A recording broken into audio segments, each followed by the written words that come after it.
Hi, I'm Shakti Durga. Welcome to the Goddess Speaks podcast. This is a collection of discourses from the ancient goddess Artha, containing spiritual energy and activations and discussions of those discourses. I hope that the teachings are beneficial to you on your personal journey of enlightenment.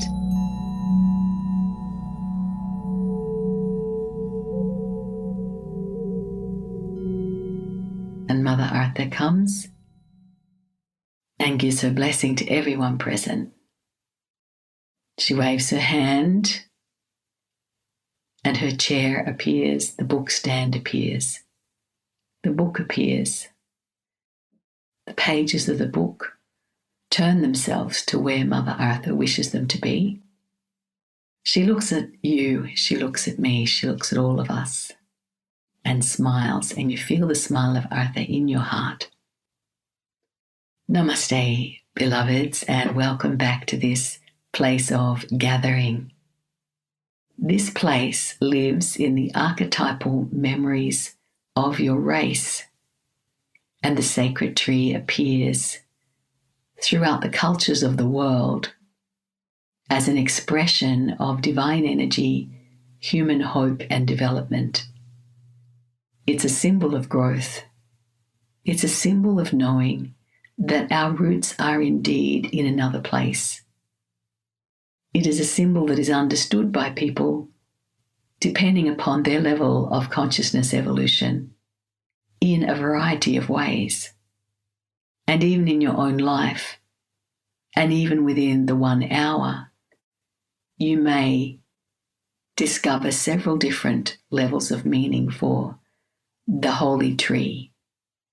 But suffice to say right now, it is a vehicle, and a vehicle implies movement, and that movement is vibrational and dimensional.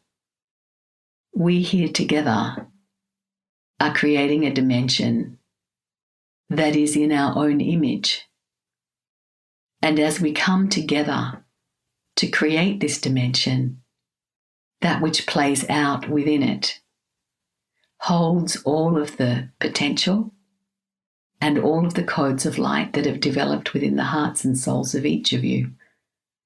And as you progress in the unfolding of the plan for the evolution of your soul, so it is that you come into contact with beings on the inner plane who were previously beyond your capacity to contact, as their frequency, emitted as it is at a high vibrational pitch, could not be reached within the recesses of your activated consciousness, beyond a mere murmur present in the subconscious part of your being, but to which expression could not be given.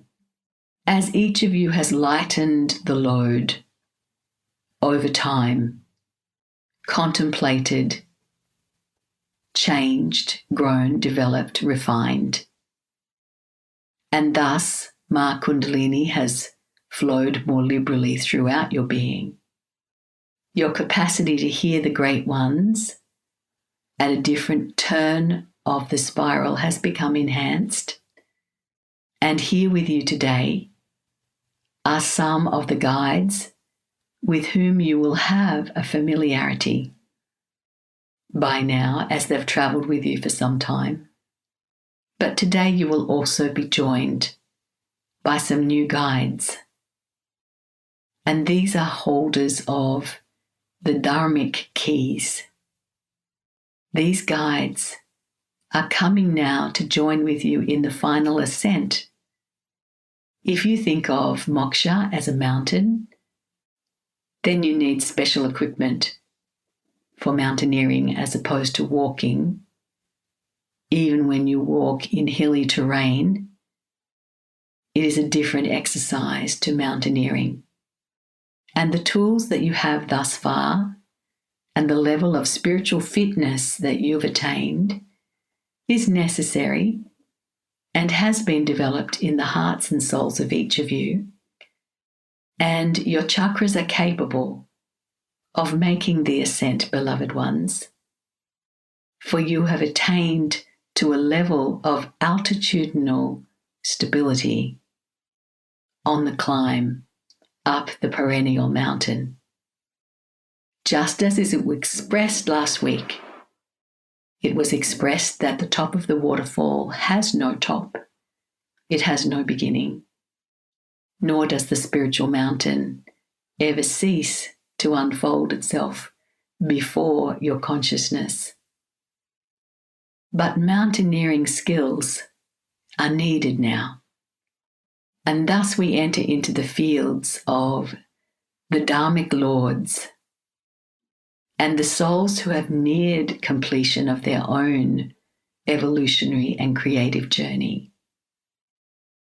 And the nearing of the end does not imply tiredness or the usual decrepitude that is associated with aging. There is great vigor in this place, in this dimension, these manifold dimensions of divine grace.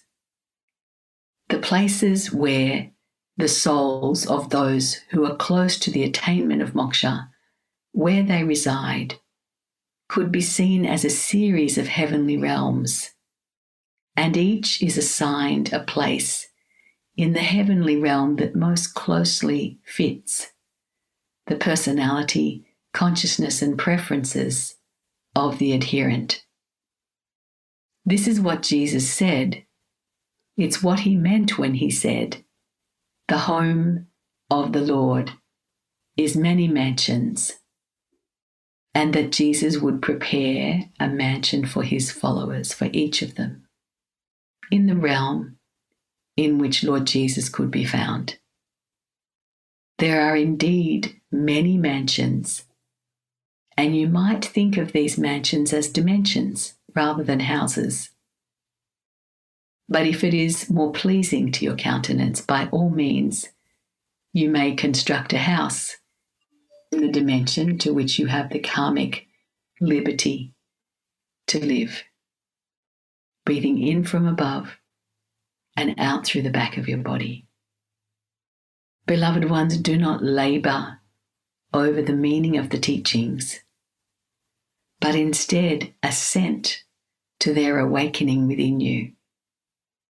Allow yourself to listen instead to the voice of your soul and your heart, which always have that voice within them that will guide your way.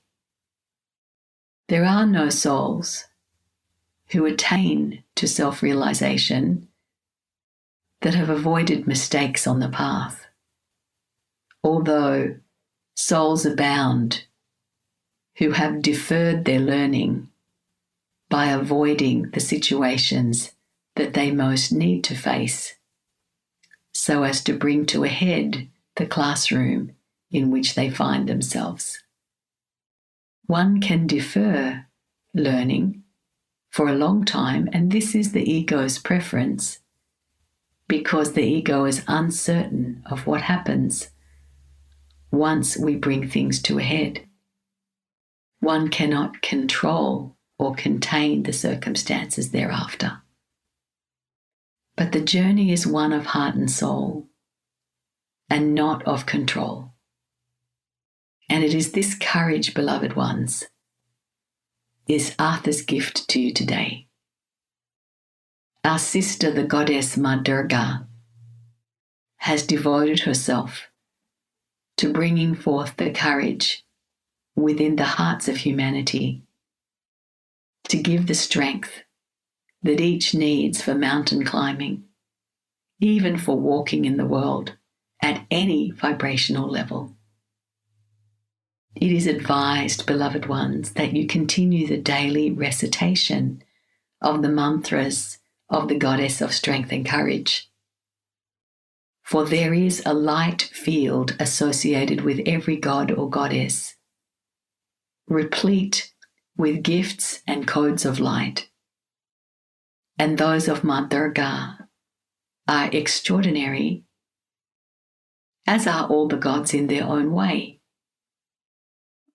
One day, I will introduce you to Lord Dharma himself, but not on this day, for Lord Dharma tends to present himself in myriad disguises, similar to the great sage Narada, who would come as a trickster to bring forth lessons and learning. And thus, at this stage, it will be easier for you to focus upon Ma Durga and the ineffable Lord Ganesha. Stability, beloved ones, is the friend of the ego and irrelevant to your soul. But this group is unusual in the extent to which you are prepared to engage with the difficult task of self-love and compassion, by which your ego becomes a refined vehicle. But remember, beloved ones, that it is still a problem child from time to time, and that its voice will always be the voice of control over, security, stability, and winning, and being right. Always will this voice issue forth from the ego, and it takes great discernment to rise above it. But the refinement of the ego lends stability to the ascent up the spiritual mountain, and little by little, one's reliance upon that flimsy vehicle can be relinquished as you surrender the lesser for the greater vehicle of the higher soul. It is a managed ascent, beloved ones, as it is in any mystery school. But the love with which you deport yourselves is bringing forth much attention in the spiritual hierarchy. And each and every one of you is surrounded by an enthusiastic team of supporters, and thus you need never feel alone. If the scourge of loneliness touch your heart and mind, go within and look around you and see the exalted company that you keep, and know that you are not alone. Mother Artha blesses you and your families and your lives and your path. Namaste. I hope you enjoyed this episode of The Goddess Speaks. If so, please share it with your friends and your family so they can benefit too. If you'd like to connect with me, visit my website, shaktidurga.com.